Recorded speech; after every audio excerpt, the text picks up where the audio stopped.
Hi, my name is Damon, and I'm reading The Cat in the Hat by Dr. Seuss, pictures by Christopher Morani.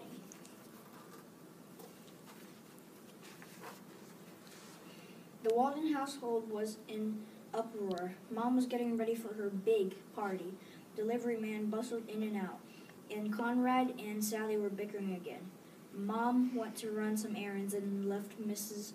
Kwan to babysit. "You two behave," Mom said.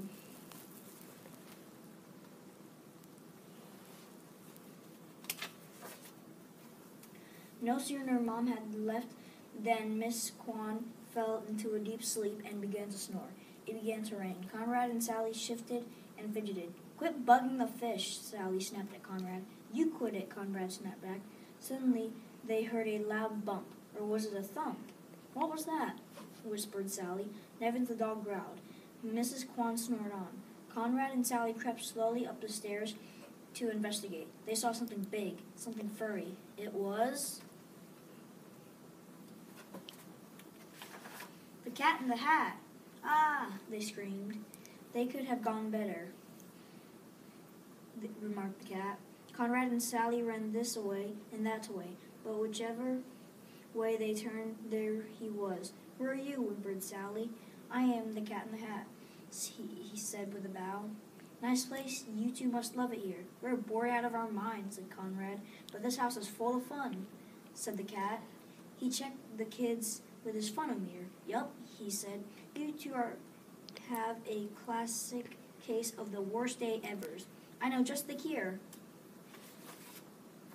You kids need to forget about the rules and learn to have a little fun. The problem with you is that you're old before your time. You're way too uptight. You need to relax, kick back, chill out, pull out the stops, and enjoy yourself."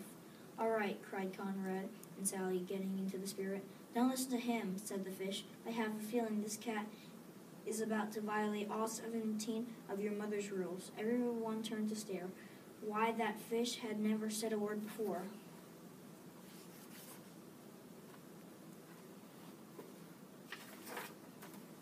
"I know," said the cat. "Let's make cupcakes." They mixed a pound of sugar, 2 sticks of butter, a pile of hot dogs, 10 peanuts, a rasher of bacon, and a gaggle of grapes. Then they poured the batter into the cupcake tins and slid the whole mess into the oven. What a grand time they were having, until, kaboom! The oven exploded purple goop. "Don't worry," said the cat. "I've cleaned this up." He started swabbing into the goop. "That's not a towel," cried Sally. "That's Mom's party dress. We're doomed," moaned the fish. "Oh, what will become of us?" "Calm down," said the cat. "I have an answer to all your cleaning needs." The cat went to the living room, where the kids were forbidden to play, and opened the crate. Out popped a pair of strange creatures, said the cat. "Allow me to introduce you to Thing 1 and Thing 2. They'll have this place cleaned up in no time." The things each grabbed one end of Mom's dress and snapped it. The stains flew off the dress and landed on the couch. "Are you sure these things know what they're doing?" asked Sally nervously. The cat shrugged. "Sure, they're professionals."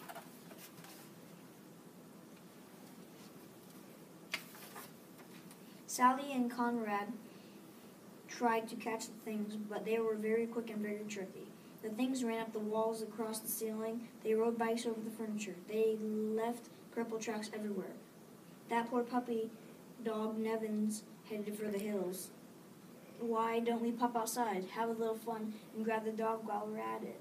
asked the cat. "Besides, it's too nice to stay inside." "Why, what are you talking about?" asked Sally. "It's pouring."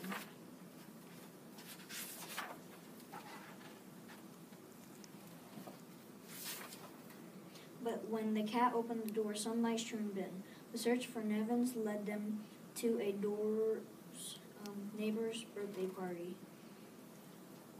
The cat thought it was best for everyone to stay hidden, but he was quickly spotted by the kids. Thinking fast, Conrad and Sally tossed candy from behind the bushes.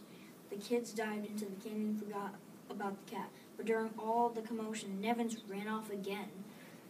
That was when the cat magically produced a car. "That's my super luxurious omnidirectional watch-a-majigger, or SLOW for short. Grab a steering wheel, we can all drive.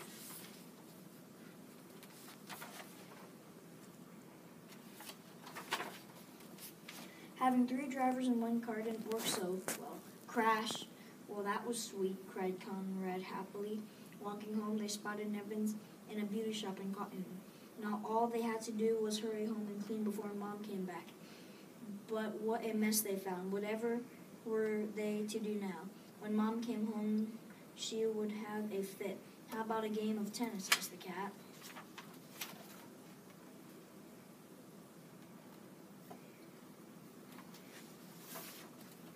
That was the last straw. Get out, shouted Conrad and Sally. After the cat left, Conrad said, Why don't you go upstairs, Sally? I'll tell Mom it was all my fault. We should share the blame, Sally said.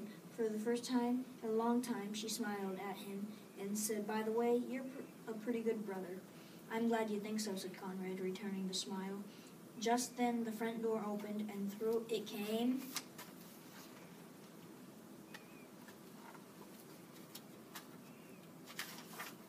the Cat in the Hat, singing and driving his super splendiferous house cleaning machine. Conrad and Sally could scarcely believe their eyes.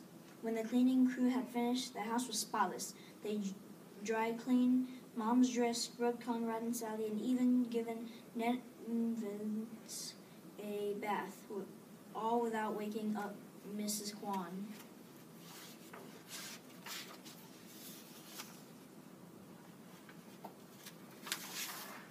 Goodbye, Cat, called Conrad and Sally. Thanks for everything. The cat was still singing as he drove away.